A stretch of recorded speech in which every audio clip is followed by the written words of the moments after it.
Meow. What's going on, guys? Welcome back to another educational video, but today we're playing versus Kassadin with D-Shield, a matchup that you might have saw during the quarterfinal stage versus LionQuest, Chovy and Quad.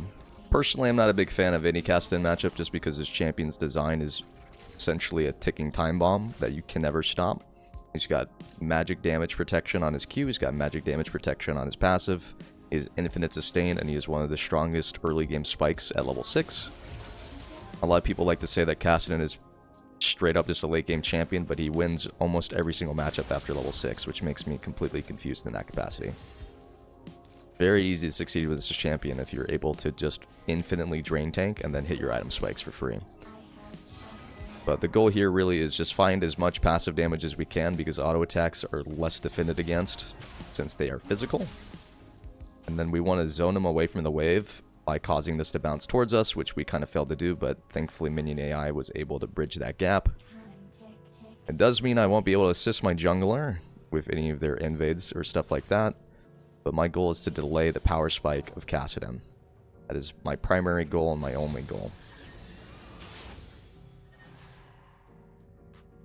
Now, I am down to rotate if it makes sense.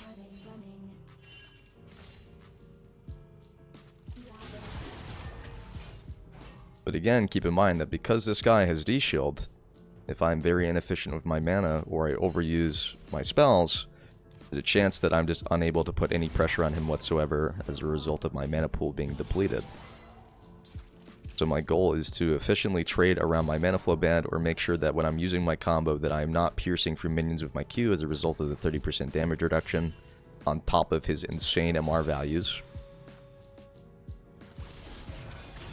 And make sure that we are stacking our damage, because if we only hit him once every 10 seconds, he's able to get the full value of D-Shield, which is a problem.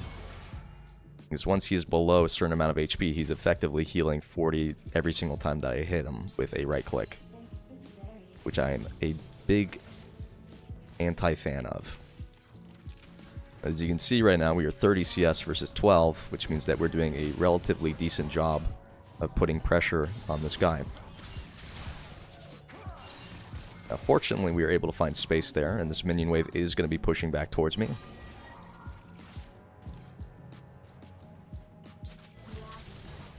We are able to find, again, another mana flow band. I'm going to go and use my Elixir of Avarice here just to get an extra 40 gold on my next reset. And again, using my Airy when available. The whole purpose of taking Airy in this matchup is for the extra help in trading him down.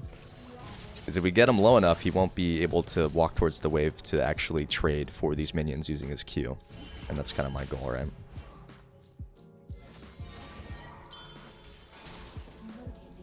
But you can see that even though we're finding pretty much every single spell to land, I'm still unable to deal with how massive his health pool is. Unless he just gives me multiple auto attacks here. Now, my Q being behind basically made it to where he wasn't able to travel fast enough. I don't think it would have killed him anyways, but there's a chance he would have flashed, which is tragic. Again, Talon is top side of mid right now.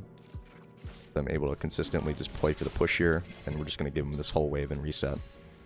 Because he's about to hit 6, and he'll just one-shot me because he's decided to play Kassadin this game. It's very important that in matchups like these, where the entire emphasis is on your resources, that you are purchasing resources so that you can consistently apply threat. Because if I opt to go just straight raw damage here, I will not be able to sustain my spell usage. So sometimes people will go tier, or they will just straight rush LC. The worst thing you can do is come back with like Boots, Amp Tome, or Amp Tome Dark Seal in this matchup, just because you will not be able to sustain your threat.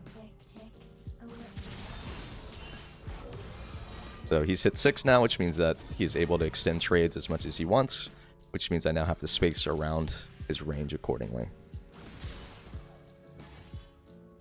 If we are able to find, let's say, 2 or 3 QWs, especially with W max, we should be pretty good at controlling him regardless.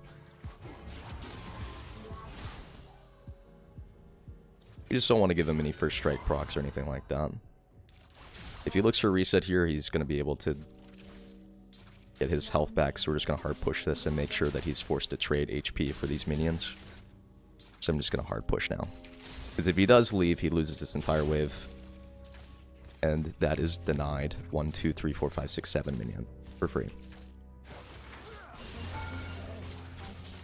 This guy does kill me if he flashes into melee range. Dude, he actually ganked his own lane. That's insane. Alright, we got no boots, which means, sorry, you have no flash, so we have to buy boots just because it helps with spacing. If you have no flash and you have no boots, you just get ganked perma. Pretty insane that he literally walked all the way around so that they can do a diagonal pincher on me. I think if we flashed to start that playoff, we may have been able to get enough space to not die, though. Big downside is this is going to help him progress his item state. And if he keeps staying in the minion wave like this, the only way I can actually do damage to him is by hitting the wave at the same time, which is tragic. But again, trying to slow down his spike, make sure that he is not scaling for free. He's got to earn every single penny. He's going to get 900 kills this game anyways, just because he's playing a solo queue champion. And you can't stop people from dying to solo queue champions like Katarina or Kassadin. Anyways, we're going to go ahead and keep this specific caster minion alive to help continue the wave to stabilize right here. Because we've talked a lot about denying him off the wave entirely, and we've been giving him the opportunity to farm by consistently pushing into his tower. So we're going to play a little bit more controlled now that we have no flash as well. And if he just walks down here, it's going to be really sad, though. I'm more expecting the reset because he's like 60% health, but as long as I keep the wave stabilized here, I can pretty much stand between him and the minion wave if possible. If I miss QW like that, it gives him 7 seconds to complete control, so we're just trying to avoid missing if possible. If he uses ult to dodge my QW, I don't mind that.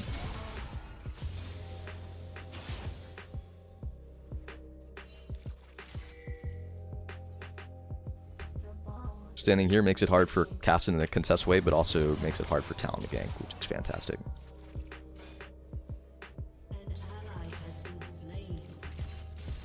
Jen, thanks for the follow.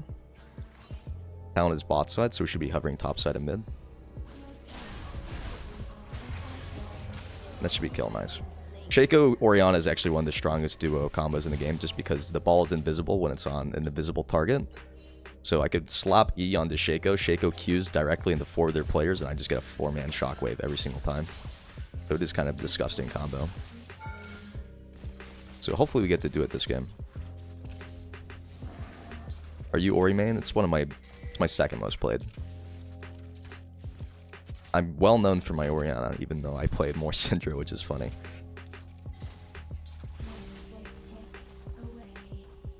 Anyways, we have a late recall here, so he's going to end up getting a bunch of CS, which is my bad. We worked really hard to keep him at that 47, and now he gets +6 for free. Good news is, though, we have loot and spike, which is fantastic for these short trades. Yeah, they're all ball champs. Why WMAX first? So the way that Q works is it does piercing damage, and it's reduced when it goes through targets. So even though it's more mana efficient because it's a shorter mana, most of the value that you get from Q is repeated use. So if you're only able to use it once every 30 seconds, it's not as optimal. So versus most melee champions, you get to use your Q very often. But against a champion that has infinite sustain, like Kassadin, off of a D shield, and including his Q and his W and his Doran shield, it's actually just worse for me to Q max.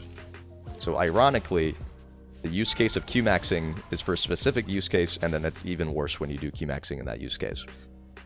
What I said probably makes no sense, but it's just straight up, you're incentivized to max Q in matchups where you can use it more often because it's a short cooldown and it's lower mana. But the same thing that makes it good makes it bad, which is hilarious.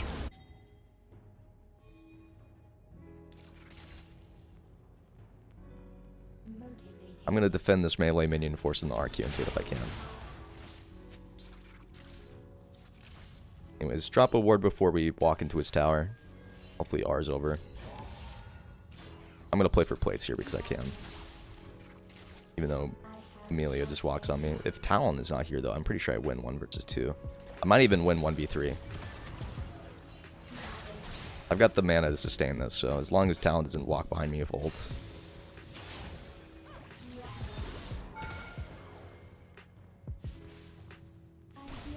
Damn.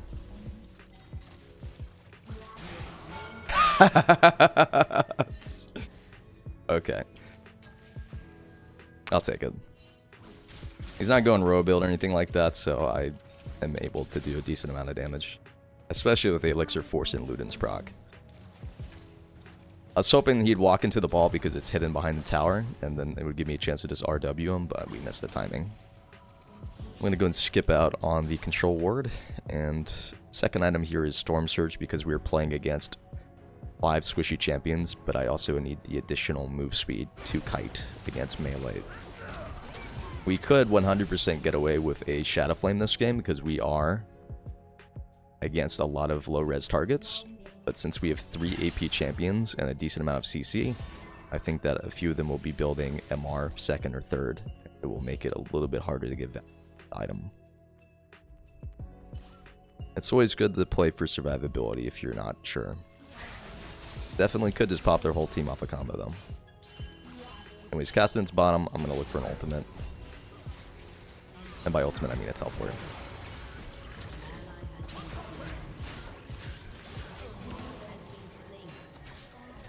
And we get cannon. The goal here really is just finding first blood tower if we can. Would have been nice if I stopped recall with Luden's. But we'll take tower here. We've got, what, a 50 CS lead, 60 CS lead? Significant amount of gold. This guy is Malignant Spike right now, so if he buys Merc Treads or anything of that nature, he's going to be pretty tanky. I don't know if he'll do it, though. People with 4 diffs tend to just buy full damage items and then continue to wonder why they die over and over. Like, this guy buys a Null Mantle in lane, and I'm pretty much just useless with D-Shield, Null Mantle, plus passive, plus Q-Shield. Good news is we should be able to take mid tower here after Dragon is...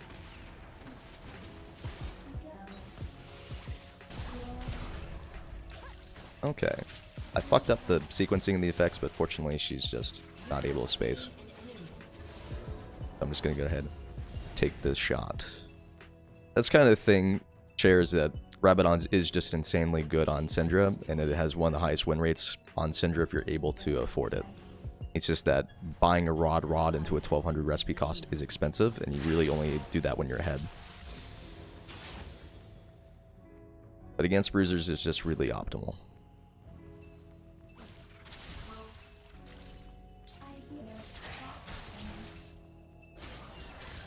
That's why I like to do Storm Surge Rabadons, or sorry, Storm Surge into Shadow Flame. Magic Pen stacking, always good against. Guaranteed your primary solo AP, and they're all squishies. No tanks, no bruiser comps. Because a big part of it is, like, what champ are they playing, and what is the core build of that champion? Looks like we're getting flanked, so I need to play for space. As long as we don't get auto-attacked, he can't get mana, because he's... Okay.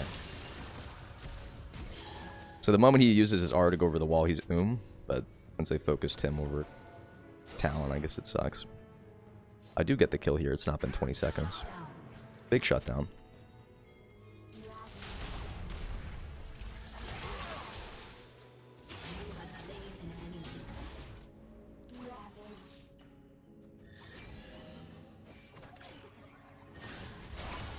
There's no way he pathed away.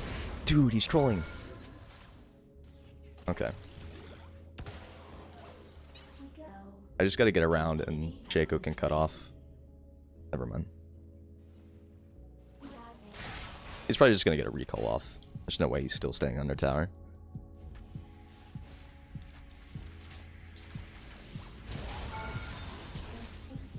Storm Surge proc is crazy.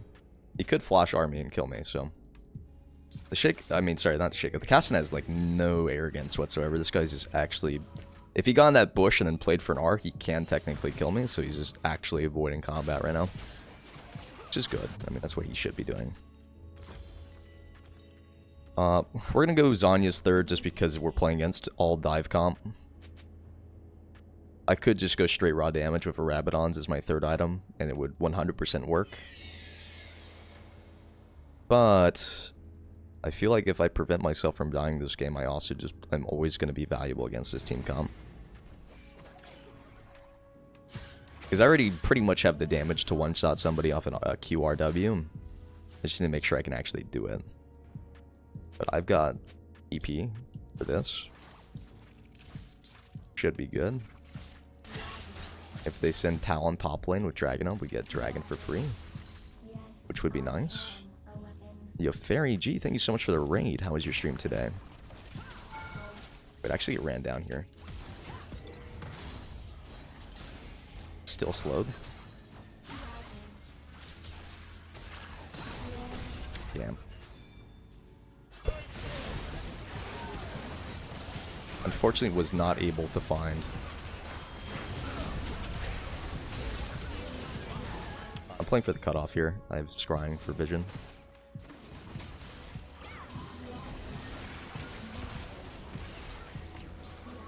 I'm just gonna save my ultimate. I'm saving my W for when it resets to me. Fortunate. You are still showing bottom, so we just play for tier 2 enter. Also, it would be nice to take blue buff.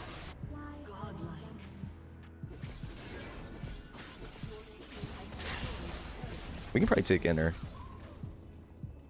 This would be great for us, because this basically guarantees we get Hextech Dragon as an exit play as well.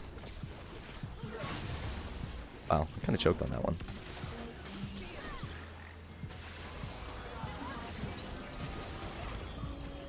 I guess I could have straight up ulted him to start the fight off with. I'm being very greedy with my ultimate because I feel like we should not need it to kill 1v2.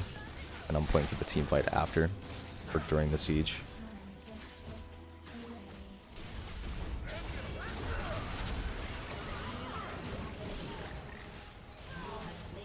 Might be able to take a tower here as well on top of that.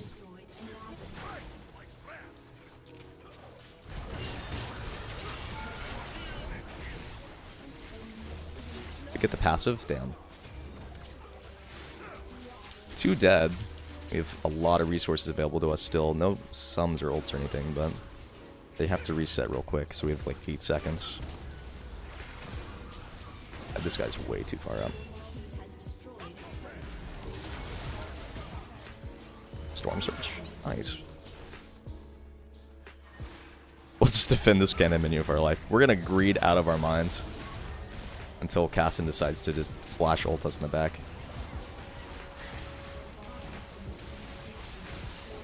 Okay, looks like our team's not feeling it.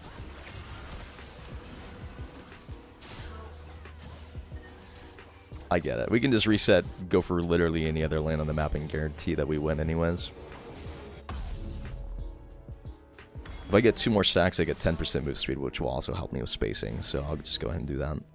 Dragon exit play, and then reset, get on the map, play for 5-man bot.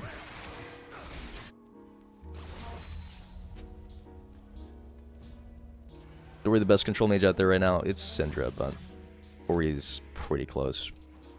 They're both exceptionally good right now as a result of the game meta. Feeling really good. Let's hope that she's just standing in front of the tower for no. Hope she's standing in the bush for no reason. He is.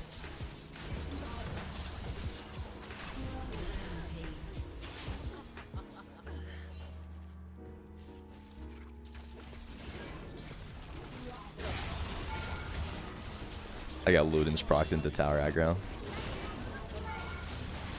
That should have been an instantaneous Braum auto to get that stun stack. It's the only reason why he gets his ult back over the wall. Uh-oh. Hopefully she doesn't jinx ult me. Wouldn't kill me, but it would make it hard for me to interact with this fight. Which might as well be the effect of killing me. Sick. We just straight up brute force the tower, why not?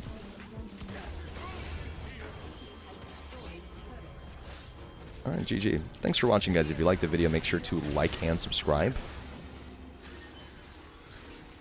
Appreciate you.